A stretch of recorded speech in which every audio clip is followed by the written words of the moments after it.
All right. So if everyone's okay, I would prefer to just tackle the first question, do our Yeah. discussion, and then Yeah. go on to the second one. All right. So I'm just reiterating. How does the divine right system of government differ from the system of government described in the U.S. Declaration of Independence? So we're comparing the Magna Carta to the Declaration in terms of how the systems differ. One of the things that I saw was under the declarations that it states that government are instituted among men and deriving their just power from the consent of the governed. So basically, everything is depending on the consent that of the governed. So it was more about men and the decisions that they were making, and the Magna Carta was more about the church, the king, and they deriving their power from God and the church. So that's what I got from that part, at least. Yeah, I mean, I saw the bigger difference is how they attained the power. So one is inherited and being passed down to the heirs and kind of given from the divine power. The other is given from, I mean, they said the governing body, but without a formal election, but being almost appointed by your peers or And the blessing of the Pope and all that. right, versus getting it from the biblical sense of a higher power. Right. I also saw in the reading, I felt that the Declaration kind of gave consent to the governing body by the people, but also encourages the people who are being governed to challenge that governing body if it acts in any way where a pattern of actions start to emerge that starts to oppress the people that are being governed. And that's different than the Declaration, because I don't know if those mechanisms were in place in the Magna Carta, because it was more of a dictatorship where it was one person who was in charge. It was like a monarchy, basically. That's all. Yeah. And I would agree with that.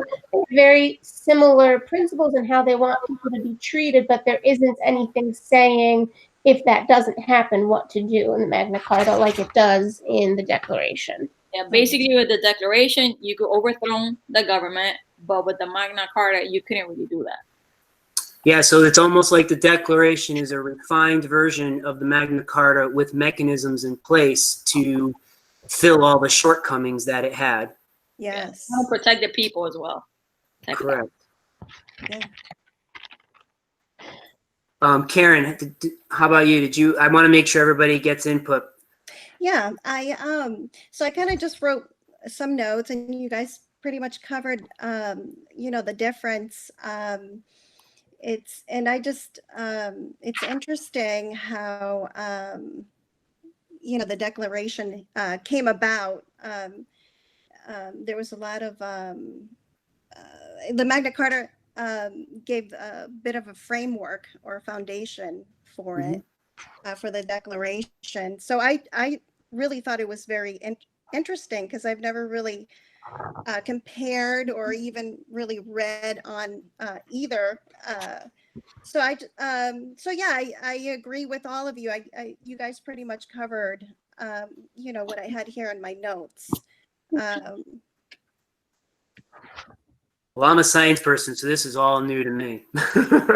It's very interesting. Very interesting.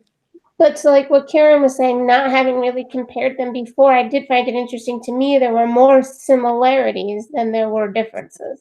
Saying it really did kind of set the framework for the Declaration. Exactly. Declaration is more of a refined version of it, but they really were more similar than they were different. Yes. I like the use of the word framework. I think that's very accurate. Yeah, I agree. Would you like to move on to Part B at this point? Yeah. Sure. Okay, so according to the Declaration of Independence, what should happen when, I'm not sure if that's said right, and if government fails in its duty or abuses government authority? The Declaration basically states that the common people have a right to rebel and overthrow a government that abuses its power and oppresses them. So it's very clear what it says if the government fails its duty or abuses the power. Basically, the people could just gather and overthrow them. Yeah. And yeah, that actually, go ahead. Oh, no, I'm sorry. No, it's up, you. and to start a new government that more aligns with what the people were thinking. So not only just overthrowing, but to realign with the protecting people's liberties and rights. Yeah. Liberty, happiness. So if it goes against any of that, then they could just rearrange the whole government, basically. Yeah. That's right. It actually says, I'm reading right from it, it says, laying its foundation, this is once a government is, I guess you could say, overthrown, so to speak, laying its foundation on such principles and organizing its powers in such form as to them shall seem most likely to affect their safety and happiness. So if people have the right to abolish it. Yeah. Well, with me, it left an impression in me because you could read it, yes, we have a right to institute a new government, but is it really that easy? Especially nowadays, some people may feel, well, they don't agree with the government or, and is it really that easy where you institute a whole new or change the government? So that kind of left an impression on me. I think. Go ahead. I think also the idea is like it's trying to go based on the Magna Carta, and they couldn't really overthrow anything. They just had to go by what the king was saying and what the king establishes. So here they want to make sure that it's stated there that if they don't agree and if their happiness is being basically like not taken into account, they could just overthrow the government because they basically went through it. So they don't want the same thing they don't want the same thing to happen again to them. So they're giving also the power to the people, which is power that they didn't have before. Mm-hmm. Yeah, and they list all the things that are indications of things that they wish they had been able to do. No laws were able to accommodate larger groups of people. There was no way to be elected. Mm-hmm. That's makes it pretty tough to invoke any change. Yes. But I do like how they mentioned, I want to just make sure I use the right wording, how it says a long train of abuse and before you're going and doing this overthrowing, right? So it wasn't just like a one-time, the government did something we didn't like, but seeing it over a prolonged period of time and then bringing those concerns to them and giving them a chance to correct it.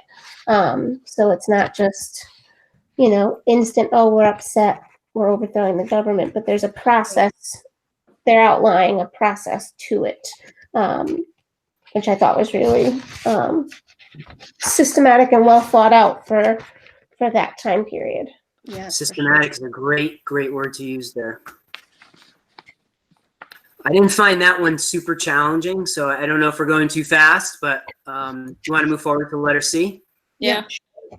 Okay. In the Declaration of Independence, what is the meaning of the term men in the phrase, all men are created equal? That's a tricky one. Yeah. Thinking of the time period, right, and thinking of who was writing this, I mean, unfortunately, it would most likely be in my, understanding of history, white landowning men. I don't know if anybody thinks, because this is before women had rights. It's before we abolished slavery. Yes. And really, to have rights back then, you really had to own land or property. Yeah, I think back in when American Revolution and all that was going on, basically it just represented white men. Women were not accounted to, like you said, like nobody else, just white men. Yeah. And then they were saying that it was created equal, but it was just their way of just protecting white men at the time. So let me ask then, how would you classify in the beginning of the Declaration, the last sentence of that first paragraph, it says opinions of mankind. So would you say that mankind is also just representative of just men in this particular time period? Like if we look back, they were the only ones that were able to make the decisions. They were the only ones that were like their vote was counted, their voice. Nobody else had a say in anything. Only them. Not even the women or children or any other race could have a say on it, only white men. Like later on, it changed to all men are created equal, becoming regardless of race, sex, or class. But that just happened over time. Yeah. If we I look think at that, what happened, it was only basically, I think, white men.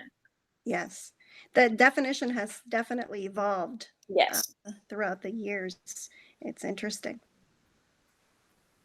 Yeah, I mean, even though it's not, stated in that sense, I mean, women were almost property back then. They weren't, their opinions were not, They didn't have the right to vote or nothing. no, but I don't even think like if you were a white man back then, you're not going to go and ask your wife at the time to say, honey, what do you think about this before I go and speak at the town meeting? Like they just, And if they did, they wouldn't say that they did. right. So, like the phrase over time has had a different interpretation, a different meaning to it. But Right. back then it wasn't. Yes. Yeah. Now when it says people are created equal, it is regardless of race, sex, or class. And how was the question phrased? What is the meaning of the term? Men. Men, yeah, it's what is the meaning of the term men in the phrase all men are created equal? So I think to kind of summarize what we were saying, at the time it was written, white men, but today it means humans in general. Yeah. It means all mankind, like all mankind. Yes. But depending on, if you're looking at when it was written or what it means today, would mean very different things. Mhm. So that is a great segue into the next question, which is, are the Magna Carta and the Declaration of Independence still relevant in our lives today? Relevant in the operation of public schools? If so, in what ways? If we look at the Magna Carta, I think that was the first step, basically, that they took to create the Declaration of Independence. So we basically go more off of the Declaration of Independence and then the Constitution, obviously, that goes after. But I think there's still things that are relevant, like unalienable rights. We also consider those part of it. Those are like the life, liberty, and the pursuit of happiness is still something that is still value. It's still something that the democracy still has, like in the core of it. Like it's still something that we see, that we use, and that we carry on with. Mhm. Yeah. So, go ahead. I think in that sense they both, they're both still relevant because they still both aim to protect people's rights and liberties. They phrased it differently. One calls it liberties, rights, and concessions, both well and peacefully. And then, the other one is the pursuit of happiness and that whole phrase. But it's still what we're aiming to do today.